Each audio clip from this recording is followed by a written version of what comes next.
I think I'm supposed to just circumcise my son because I'm Jewish, and that's what we do. Right? It's not all we do. We do other things too, but that's one of the things. We do it because God promised Abraham to protect him and his descendants if him and his male descendants would get circumcised.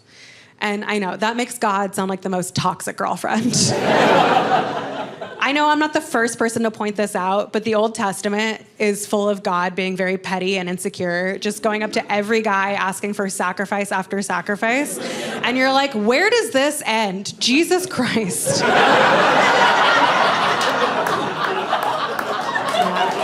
Okay. Really? That one's fun because it's a thinker, but it's so dumb. Sometimes I tweet my jokes, and I tweeted out a bunch of jokes about circumcision one time because I was trying to work out this circumcision bit, chunk, snippet. I don't know. I wrote 3 puns for you. And I tweeted, okay, here's one of the jokes that I tweeted. It got me in so much trouble. I tweeted, I would circumcise my son because, you know, he ruins my body, I ruin his. Yeah. And then a lot of people sent me a lot of pictures I did not ask for. It was a wild day on the internet for me.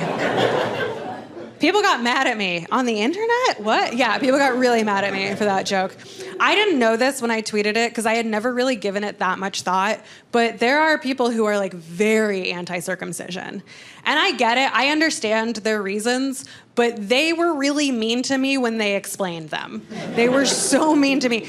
Just so you know, there's a community of people. They found each other and then they found my mentions. They call themselves intactivists. And that's objectively hilarious. That is such good writing. I love it. But they were so mean to me, I call them foreskin heads.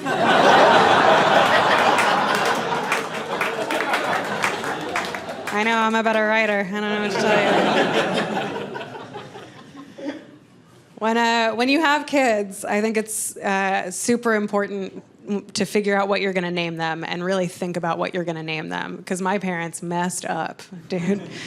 I don't know how to pronounce my own name. I don't. Everybody my whole life has said it differently, so I just don't know what to do anymore. Because, Jews say my name one way, which is Ariel. But my dad is Spanish, and Spanish people say it Ariel.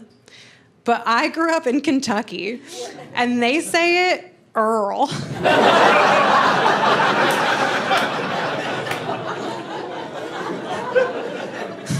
When I was 12 or 13, the TV show My Name is Earl came out. And I was like, mine too, honestly.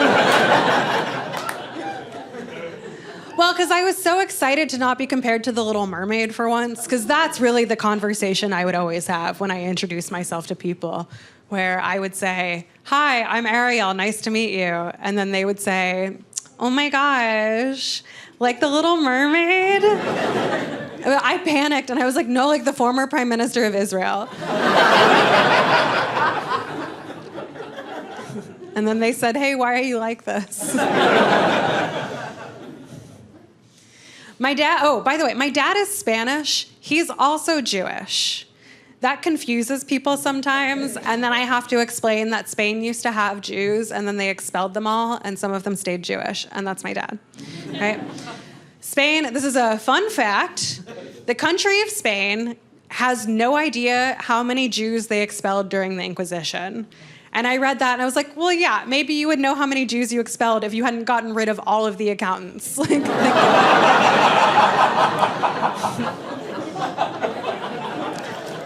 Feels like an unforced error on your part a bit.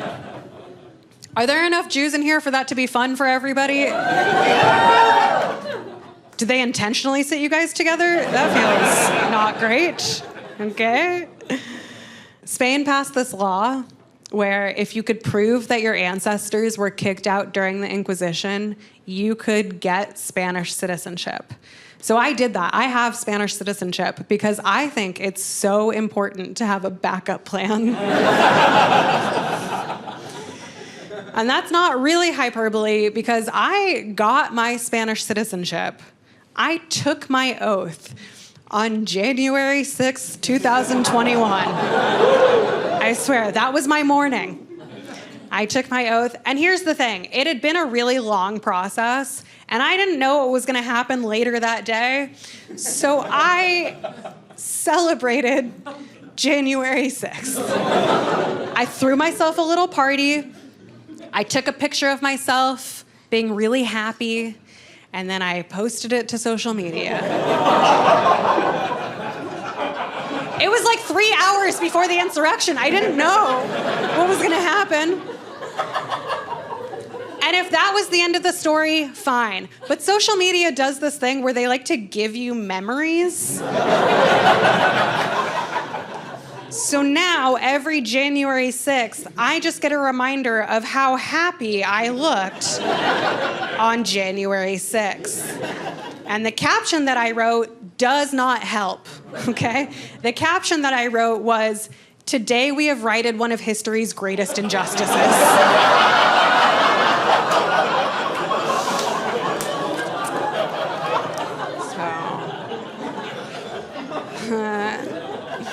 My bad. See, social media is a lie. It's a weird time to be Jewish right now. I don't know. I'm not just gonna gloss over everything that's happening in the world. It's weird. It's a hard time to be Jewish. It's also a really hard time to be Muslim. There was a study that came out that showed that anti-Semitic attacks are on the rise. But that same study found that anti-Muslim attacks are also on the rise. And that, for me, was such a reminder of how much Jews and Muslims have in common. And I really do, genuinely, I look forward to the day that we figure out how to take all of this energy that we spend fighting each other and figure out how to put it aside and come together to defeat the Christians.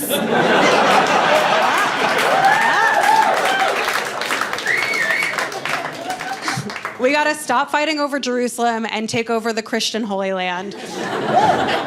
Which is, as I understand it, Applebee's on a Sunday after church. That's where you gather.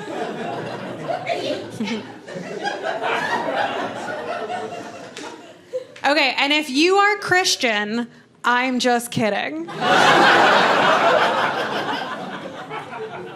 No, I think Christianity is totally fine in theory. I think it's fine.